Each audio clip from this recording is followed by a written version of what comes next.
Okay, good morning or good afternoon, depending on what hour you're in. We were all kind of at the beginning of George H.W. Bush or Daddy Bush. So for video one, this is for April 17th, 2019, we're going to kind of start at the election and move onward. I know fifth hour is a little bit ahead of everybody else, but just kind of bear with me as we get through these notes. But we're going to get some new stuff here today and try to get everybody on the same page. Okay, so Vice President Bush ran on the success of Reagan, even though he didn't possess some of the same charisma. Republicans and he called Democrats soft on crime and weak on national defense. So he and Republicans called Democrats soft on crime and weak on national defense. He also famously promised, read my lips, no new taxes, which will come back to bite him later on. So he also famously said, read my lips, no new taxes in the '88 election, which comes back to bite him later on. Democrats picked expressionless Massachusetts Governor Michael Dukakis. You don't need to know who this guy is, who was leading Bush early on, but eventually Bush pulls ahead and ends up winning the election. Republicans win by a margin of 7 million votes, but Democrats still had control of Congress, and so Washington remained gridlocked as a result. The '88 election is also the last time that the moral majority, or also called the religious right, has any kind of major impact on a national election as well, too. Okay? So we're going to kind of end with the Cold War here. Reagan had already started this process along with Gorbachev. So we saw that the Eastern European countries began to crack as well as the Soviet Union were beginning to crack. But China will also have a round of democratic protests, but they will not be successful.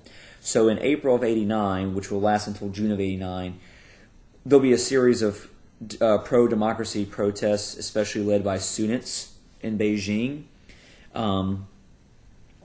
for freedom. They basically want to challenge the government and change, make a lot of reforms, just like the Soviets were doing, just like Eastern Europeans were doing too. A lot of Western media folks, journalists were there to cover all this, and they broadcasted these demonstrations to the West. At its peak, you see about 1 million protesters enter into like Beijing and in Tiananmen Square. Tiananmen Square was one of the main square centers inside of Beijing. They all protest there, and a lot of this gets put on media.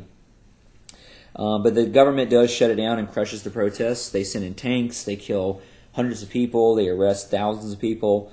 And so this brief little opening of some political reform here in China ended in a crushing defeat. You also get the very famous image of Tank Man. We all know who Tank Man was, but he was standing in front of these tanks when they were rolling down Tiananmen Square during the crackdown.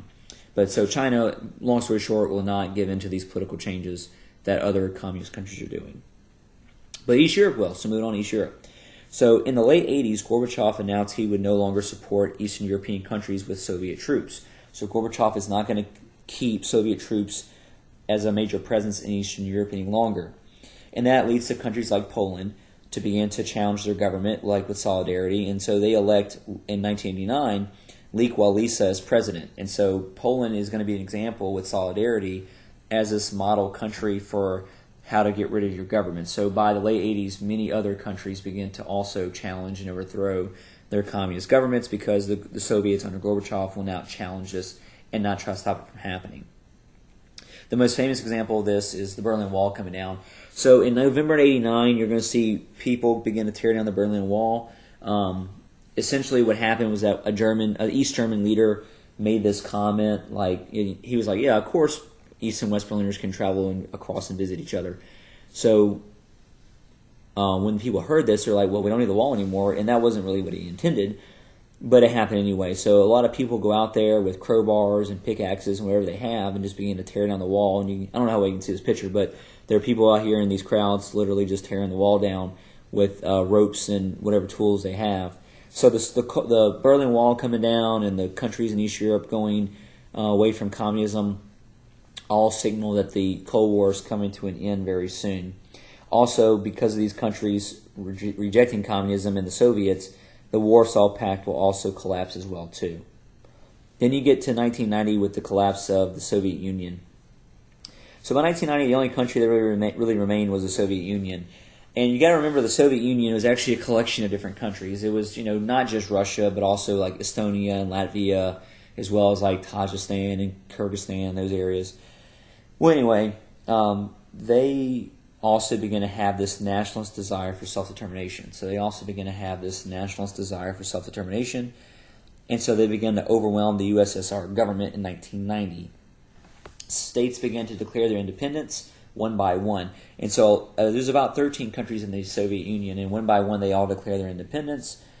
There was an attempt of a military coup against Gorbachev in 1990, but it failed to overthrow him because they didn't like what he was doing, and they thought the country was falling apart and becoming worse because of these changes.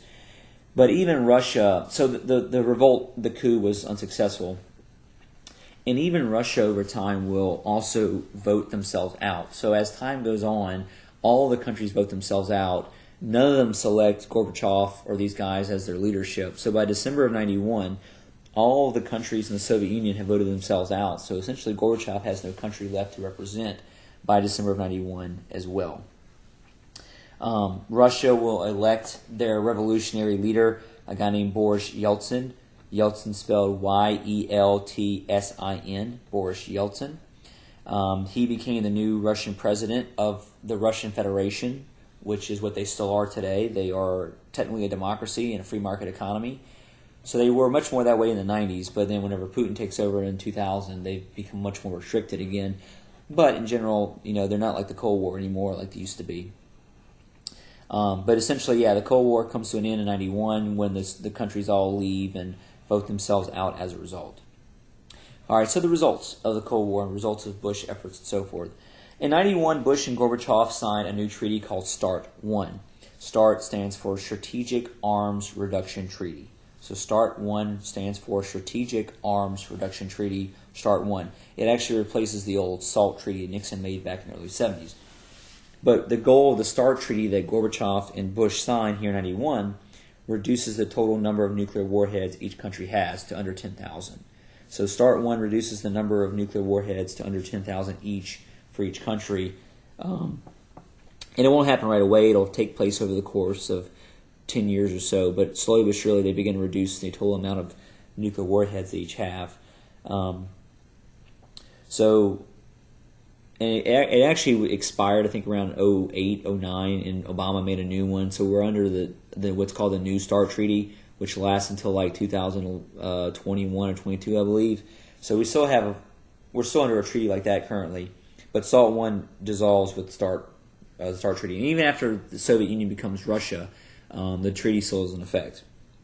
So it was hard for Bush and the U.S. to celebrate the end of the Cold War because at the same time the Cold War was ending, you already had the outbreaks of civil wars and of violence in a lot of former Soviet territories and former Soviet areas, whether it be in Asia or like in Eastern Europe, like in the Balkan areas. So we already had to deal with a lot of small little brush fire wars or small little conflicts here and there that took our attention away from the great victory of ending the Cold War. And so at home, the question was also raised if America needed to now keep heavy defense spending. We did a lot of defense spending with Reagan back in the 80s, but is it necessary? Do we have to do that now? And should we keep doing that? And obviously we can spend that money in other places, but that becomes a big controversial issue because now we're the only superpower, so should we spend as much money as we used to spend on defense spending? But we never really stopped. We spoiler alert, we kept spending a whole lot of money on defense.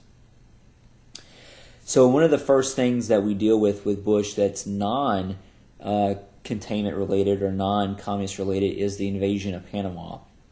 So in December of 89, the United States intervened in a country not related to containment, which would be Panama. Bush decided to remove dictator General Manuel Noriega. Noriega spelled Noriega. So Bush decided to remove dictator General Manuel Noriega. Noriega spelled Noriega.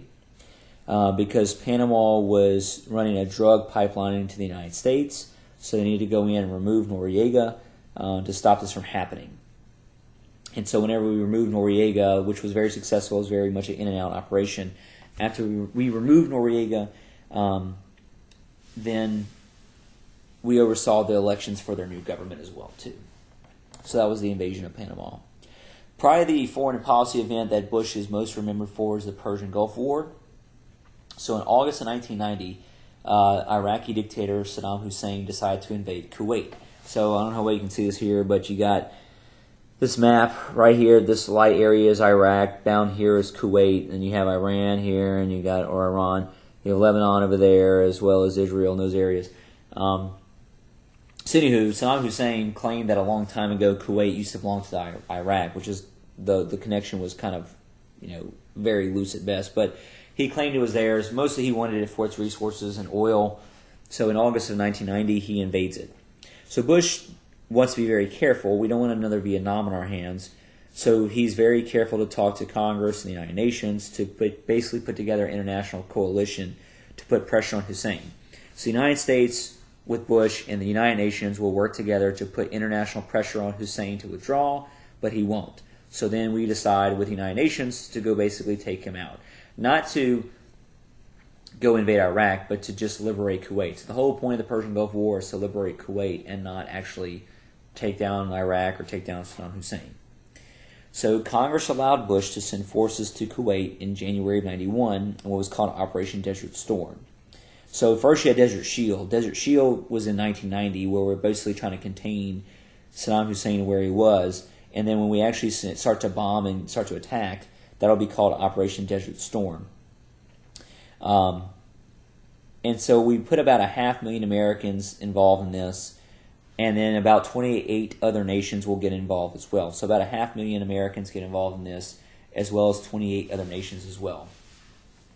Most of the attack or the Persian Gulf War was just bombing, just a bunch of aerial bombings. Weeks of bombing attacks took place on a lot of the Iraqi forces. And what's crazier is that we only had about 100 hours of ground fighting. So we only had about 100 hours of ground fighting in this conflict. And again, the whole purpose was only to remove them out of Kuwait, which we were very successful in doing so. So very quickly we defeated Iraqi forces. Bush and the other forces pushed them back into Iraq. Bush lacks a mandate to go in and remove him from power or change the government in Iraq, so we do not go in and take him out. So Saddam Hussein remains the dictator of Iraq going forward. Bush also gets a 90% approval rating because of this, so he's very well liked because of the Persian Gulf War. But, and this is something important for the future, Saddam Hussein is supposed to subject himself to annual inspections by the United Nations for any kind of weapons of mass destruction that he'll carry out for a few years but eventually stops. So this is one of the reasons why we eventually get back into the Persian Gulf War, or another Persian Gulf War, another Iraq War about 10 years later, which we'll come back to that later on in the notes. Okay, so we're going to go ahead and do a little bit more in the next slide, then we'll stop the first video and go into the next video. So you get some domestic issues. One is the nomination of Clarence Thomas to SCOTUS. So one issue is going to be the nomination of Clarence Thomas to SCOTUS. So Thurgood Marshall, the first and only African American to serve on the Supreme Court, was retiring in the early 90s, so it's up to Bush to appoint his replacement. Bush decides to replace him with a guy named Clarence Thomas, who was a conservative African American male. He's still in the Supreme Court today, but his conservative views were protested by a lot of African American organizations because they felt like he didn't necessarily represent a lot of the black community in the country. But what most famously happens against him is that he has charges of sexual harassment come against him while he's being nominated in the Senate. So kind of like what happened with Brett Kavanaugh about a year ago.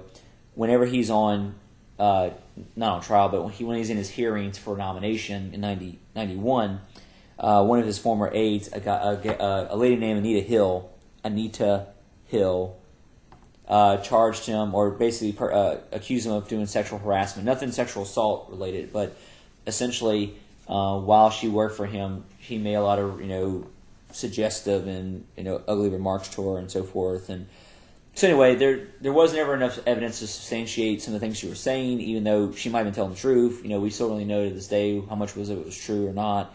What really hurt her argument was the fact that even if this stuff was happening, every time that he got a promotion and got moved up and moved away, she followed him. So that kind of worked against her argument in a lot of ways. And in spite of being very controversial and these accusations of sexual harassment, he still got nominated anyway, just like Brett Kavanaugh did this past year as well with Trump. All right, so we're going to stop the first video there, and we'll pick up more notes here with the second.